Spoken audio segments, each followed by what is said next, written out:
Welcome to Trippy Commentaries and our coverage of the 2014 fantasy football season. In today's episode, we'll be looking at the Philadelphia Eagles led by Chip Kelly.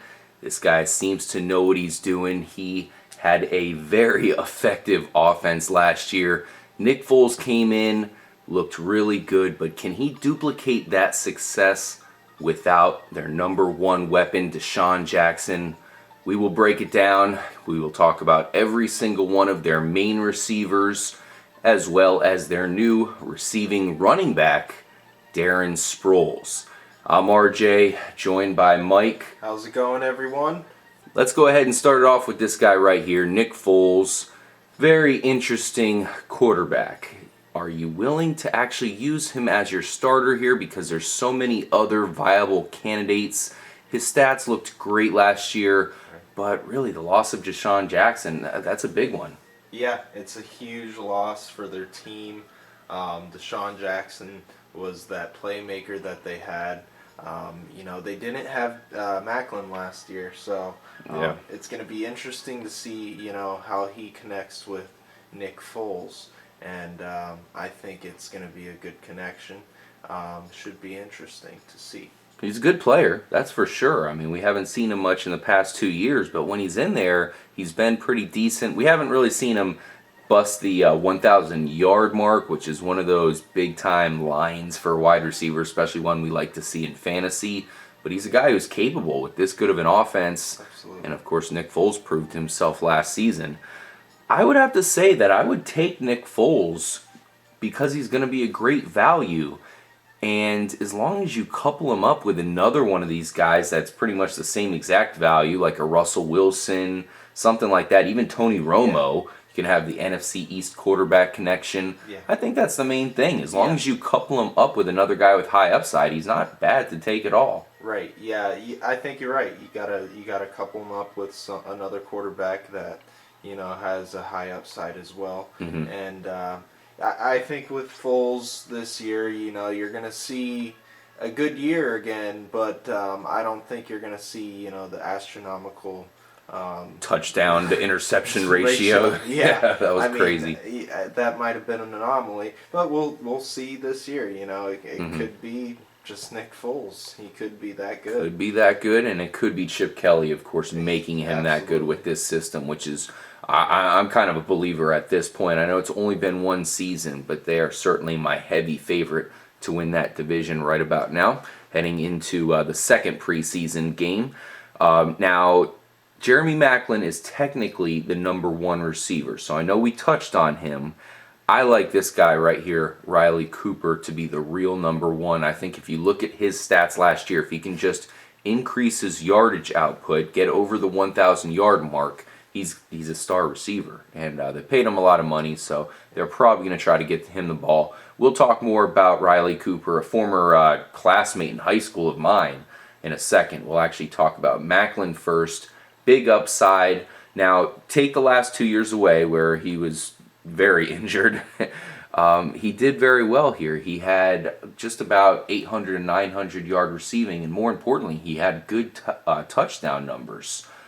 He's going to be flyer worthy, Mike. Yeah, absolutely. I think you could use him, as a flex, something like that. That'd be a good position for him, and I think he's in line for possibly a great season with Foles there. Can you see him on your team this year? Yeah. I mean, I could see myself drafting him, as maybe it's like a number 4 nice wide receiver. Yeah, absolutely. And I see. Good upside with him. You see good things as long as he stays healthy, right? Exactly. Absolutely. He has to stay healthy. A lot rides on that. He's been a player with injury problems basically throughout his career, including his college career. So it's definitely a question mark. I mean, when you have a player who you haven't seen in 2 years, that's pretty crazy to automatically expect this guy to be a number one receiver taking over for Desean Jackson. Doesn't really have the Desean Jackson skill set, that's for sure. No. But as long as he stays healthy, I think you should see him produce and be fantasy worthy. He's one of those guys who has always been fantasy worthy. Say what you want about him. He's definitely been a candidate to play on Sundays, because of his touchdown ability. He's just one of those guys who has a knack for getting in the end zone. He also has a knack for getting into the training room as well. Gut feeling, Mike, do you see him staying healthy 2 years? I'm pretty much assuming that he's going to get injured at some point after Yeah. 2 years of getting injured before. I think you're right. Mhm. At some point he might get injured, but Probably hey, will. hope he doesn't. Hope he has a good year. Me too. He was great coming out of college. He's one of those players who had a lot of upside, and I think we've still yet to see as good a season as he can get to, of course, because injuries have held him back for the most part. Now we get to talk about Riley Cooper. This is a guy I knew back in high school when I worked for it was a class at that time. It was the school newspaper. I used to interview him all the time. He was great on the team, even as a freshman. Now he's in the NFL doing a lot of good things. As I touched on earlier, I mean, last year he had 835 yards and 8 touchdowns. And this really was not a full season of him being the number one guy. Actually, Desean Jackson was really the number one guy, but I felt like Riley Cooper was getting the targets of a number one guy. He was one of those guys you can throw in there as a pretty consistent number 2 for the second half of the season. Now he might be the number one guy. There is no Desean Jackson. Jeremy Maclin is not exactly reliable, at least from what we can see from the past 2 seasons. I love Riley Cooper this year. He seems to be a guy who's going to be going pretty low. 8 touchdowns is impressive. 835 yards. If he just gets a little bit more yardage, he becomes a stud, Mike. Yeah, absolutely. I remember a lot of big plays last year, and I like Riley Cooper quite a bit. Do you? And yeah. You think the touchdowns are legit? Yes, for the touchdowns. That's what I was going to say. I think he's a touchdown producer, and you Makes might big not plays. see 1,000 yards with him, but I think you might see over 5 touchdowns. Ooh, so you think the repeating touchdowns, Yeah. as long as he stays healthy once again, you might not get to 1,000 yards, although I'm predicting it. I think the 800-yard mark is fine. Combined with the touchdowns, he's fantasy worthy, especially in that offense. Now we're going to get to the rookie, Jordan Matthews. This is a guy I liked a lot in college. He was played for Vanderbilt. I watch mostly SEC when it comes to college. I will watch the other divisions once it's a good game. I'm a fan of Michigan. So I have seen a lot of Jordan Matthews. He was one of those guys who I expected to go pretty high in the draft, but you had a flood of other impressive receivers come through at the same time, which means he was just one of the guys in the crowd. Because of that, he lands in a great spot. I think this is a perfect fit for the Eagles. It's tough to tell with these receivers. We've seen so many rookie wide receivers either fail or just take a long time to get acclimated into the game. This is a guy who has huge upside in this offense, to say the least. Is he worth drafting at this point? I don't. There's so many good receivers. I don't know if we're going to fit him on our team. Yeah, I don't know. He'd be on the bench. Super pretty low. flyer. Yeah, yeah. I mean, you'd pretty much bench him unless he, blew up one week, and then you're like, you got to throw him in there. I'm sure he'll have a pretty good game or two. That's for sure. Yeah. But it remains to be seen. We'll see. He had a preseason game here just recently, where he had some drops. 3 drops. Yeah. Yes, but it's his first game. Definitely you must have can't had the take- jitters. You can't really take that into. That said, Dynasty League, he's definitely Yes. a guy you want to target. Yes. That's a different story. Absolutely. Dynasty League, he's a guy I'm totally looking at. Want him on my team really bad. Definitely a guy. Not only are you going to get late, but he's a guy in an offense should produce as long as he just gets it. As long as he can figure out the playbook, because he's got the talent, that's for sure.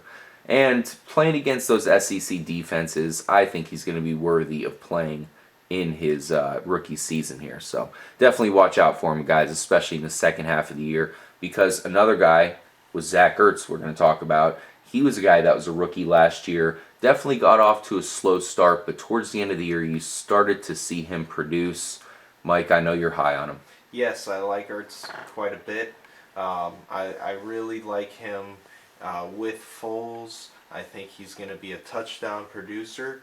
And I really think he's, nowhere near a level of, say, Jimmy Graham or anything. No like way. But Not even close. I think he's going to produce touchdowns. Number one tight end worthy?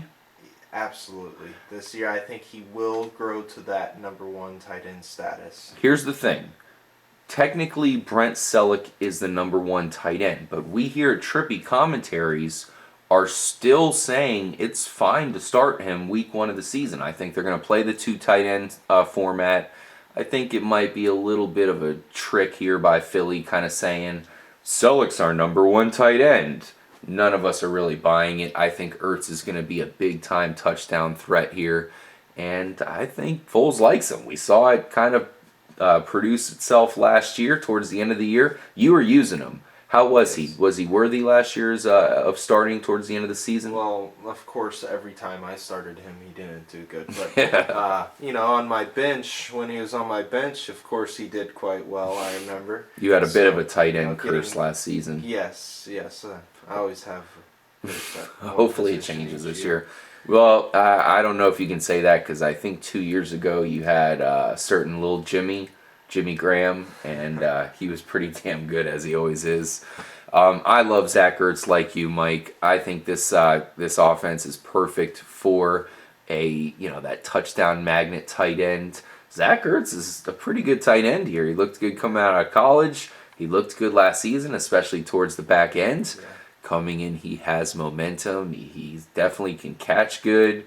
And as long as he did good. Yeah, as long as he avoids he did real good in that first preseason game, hooking up with Mark Sanchez. Hopefully nothing happens to this guy Foles here, or else Sanchez is going to come in. But we did see a good connection between Sanchez and Ertz. We are worried about the vulture factor from Brent Selleck, just because Selleck's one of those guys who has looked good in the past. He did have some good games last year. I remember people were using him for fantasy purposes at some points last year. I think Ertz has probably already surpassed him and should do fine this year. I look at him being a top 10 tight end and fine if you aren't able to get one of the upper echelon guys at the top of the draft. Darren Sproles is in town. I know this is mostly about the receivers, but we all know Darren Sproles is pretty close to a wide receiver in some aspects, despite his small size. And lately, he's been actually getting practice reps with the Eagles wide receivers, which is extremely interesting. Yeah. When they picked him up, they said that they were going to use him as a Desean Jackson replacement in some ways. That's crazy considering Desean Jackson's a speed burner wide receiver. You have Darren Sproles, a running back. Let's look at his stats the past 3 years as far as receiving yards. He had 710, 600, 607, and last year had 604 yards. So definitely had production here. Also had touchdown production as well. He seems to be a definite handcuff for LaShawn McCoy, who we love. I mean, everybody loves. Do you think you'll ever see him starting him possibly as a flex running back? Do you think he can produce that much in this offense? Yeah, I really think he can. Like you said, he had quite a bit of receiving yards and touchdowns the past couple of years. Mm-hmm. Dropped off on touchdowns last year with 2, but the years before that was very impressive. Yes, the yardage was still consistent. It looks like so. That's solid. Especially with the running back. So, and they're using him specifically for that purpose. They've made it clear. Mm-hmm. So, I think we're going to see, production from Sproles, and I think Foles is going to try to exploit that. Definitely going to look for him. Yeah, and it should be interesting. I wonder what type of packages they're going to run with. McCoy and Sproles, if they're going to run any with both backs, or just have Sproles in there, as a spell back. I mean, especially with Sproles apparently working out with the wide receivers, I think that would make a perfect situation to have both of them. Of course, you have Sproles start off back there with LaShawn McCoy, then motion out to a wide receiver, probably a slot position, I'm guessing. Right. This guy's got speed to go deep. We've seen Sproles actually do that in New Orleans with Drew Brees. Not a ton, but definitely has done it before. The only problem I see is he has had a slight decline, and the only real worry I have is he getting old? He's been around for a while. I hope he's not kind of declining into the Philly years. we might see a bump back up now that he's got the change of scenery and an offense that's going to look to take advantage of him as much as anybody. LaShawn McCoy, something we got to mention about him is he's a running back like Darren Sproles who gets a lot of receiving yards, so that's a little bit different here compared to the New Orleans situation where Sproles seemed to be the definite receiving back.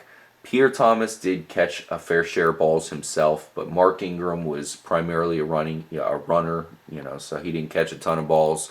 This is more of a situation where you have two highly running backs who are highly effective in the receiving game as well. So they can probably use those both at receivers at the same time. We love Darren Sproles. He's a potential number one guy. If you get him with the third pick, you're dancing, even though you have Jamal Charles and Adrian Peterson going above him. It's fine. We love McCoy. Darren Sproles, I think, is worthy of drafting. Of course, he's a definite draft if you own McCoy, but I think he's worthy even without McCoy. I could see you picking him up, Mike. Yeah, absolutely. Definitely a flex play. But you definitely have to try to get him if you get McCoy. Yes. He's quite the handcuff, I will say. Yeah, he's got to be one of the best handcuffs in the league. I know he's not really the bell cow type of guy. Say McCoy went down, I doubt we're going to see Darren Sproles getting 15, 20 carries anytime soon, but he's still a guy who's going to be heavily involved, play a lot of snaps. He's a good blocker for such a small guy. Yeah. He reminds me of Wark Dunn, for those of you who were watching Wark Dunn back in the day. Dunn was so tiny, but he was one of the best blocking running backs. And Darren Sproles is definitely like that as well. Overall, there's a lot to like here with the Philly offense. We have to bring up the loss of Desean Jackson one more time. Desean Jackson was so explosive last year, man. I can't believe how good he was. He was almost like an MVP candidate. He was so good. And just to lose somebody like that, especially in an offense that suited a speedy guy like that so much, is really going to be rough. They have more possession receivers this year. Going to try to use Darren Sproles as a guy to get open in the space. But overall, I think we know for sure this offense is going to produce, right? Yeah, absolutely. I think we're going to see a solid offense here in Philly. And, I think we're going to see, every position producing: quarterback, running back, and receiver and tight end. Mm-hmm. It's going to be a well-oiled machine. Yeah, so we definitely are excited for you Eagles fans. I think you're going to have one of the best offenses in the league. There's a lot of good offenses to compete with. Green Bay, of course, Denver. I love San Francisco's offense this year. We've been talking a lot about New Orleans. So hopefully Philly can stay on that status, because the fact of the matter is we're still a little bit worried with their defense, that's for sure. They're going to have to score a lot of points, which is great for fantasy. We love it. Score as many as they have to. More points for us. I will end up with an Eagles guy most likely on my team, that's for sure. They're one of those teams I'm looking out for. I think Chip Kelly's legit. I think he definitely knows what he's doing when it comes to the real NFL offense. We're Tampa Bay Bucks fans. We live in the Tampa Bay area. We saw Greg Schiano come in, and everybody was saying he's a college coach. He's not a real NFL coach. I have not heard anybody say that about Chip Kelly. He's one of those guys where everybody was respecting right away, and we respect him from a fantasy perspective. We're definitely going to target every single one of his players. Possibly not Nick Foles. I know you're a little bit worried, Mike, because the interceptions are bound to go up, but I still think he's going to be productive. I look to get him as a pretty safe number 2. Yeah. A nice backup. If I do need a backup, I know a lot of us who are going to get upper echelon quarterbacks are going to ignore backup. But if I do get one, Nick Foles is definitely the guy to get, because he has huge upside. Thank you guys for joining us for our look at the Philadelphia Eagles heading into the season. Make sure to stay tuned to our fantasy coverage. We will be covering a ton of other teams. We still have to drop our defensive rankings, our defense/special teams. So I know that's been a lot of one of those things that a lot of you guys are requesting. We are going to get that out as soon as possible. I know that's a big component of everybody's teams. If you can get that key defense that's better than everybody else, that can be just as good as one of these upper echelon running backs, quarterbacks, it could be a huge advantage. So we will drop that for you guys real soon. Thanks again for joining us. We really appreciate it. If you decide to subscribe to the channel, we have your back all season. You can drop us a question anytime. We'll answer you guys. And we got your back all season long. We promise you that. Make sure to stay tuned, and more importantly, stay trippy, guys.